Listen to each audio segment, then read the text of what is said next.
This is the Dollemore Daily.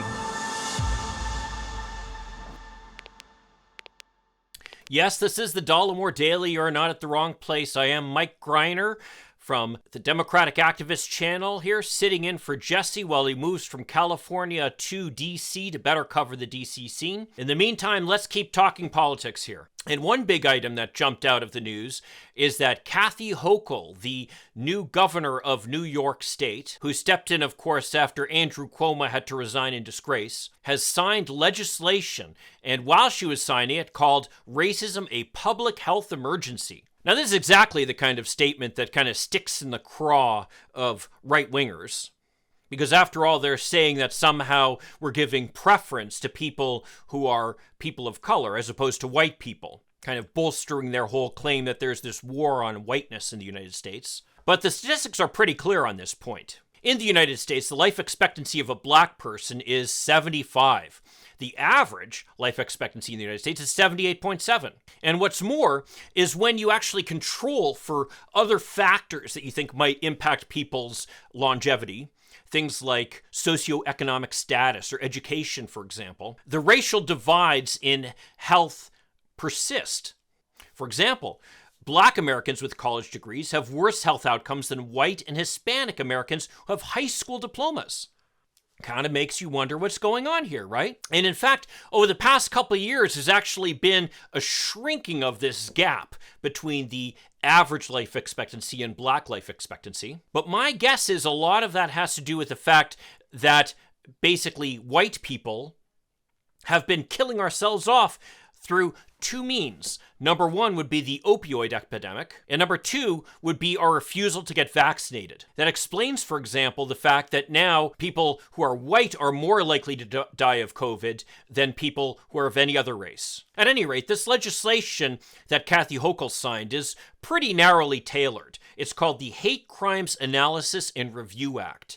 And basically what it does is it creates guidelines for the collection and reporting of demographic data concerning hate crime victims and their alleged perpetrators. Now, to be sure, hate crimes is only one small piece of what causes the differing health outcomes between black people and white people. A very small piece, in fact.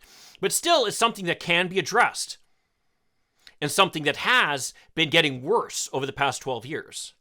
According to the FBI, last year we had the most hate crimes in the last 12 years. And truth be told, most experts believe that the numbers that the FBI are reporting are minuscule compared to the actual occurrences, since in many cases, hate crimes aren't reported, and even when they are reported, they're often not reported as hate crimes. That's kind of the discrepancy that this legislation is meant to address. I mean, you'd have had to be living with your head in the sand not to see reasons why hate crimes have increased.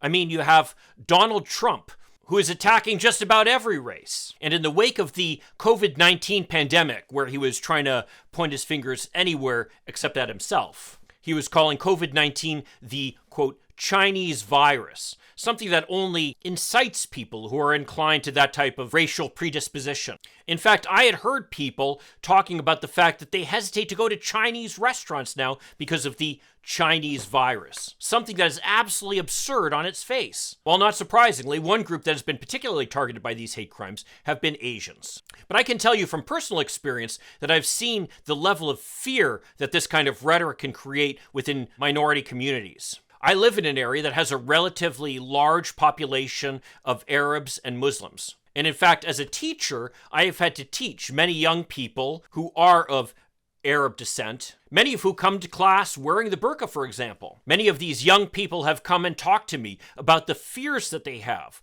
with the kind of rhetoric attacking Muslims and attacking Arabs. Certainly there was a spike in anti-Muslim attacks after September 11th, but the truth is, again, you had Donald Trump inciting people against those groups with his Muslim travel ban.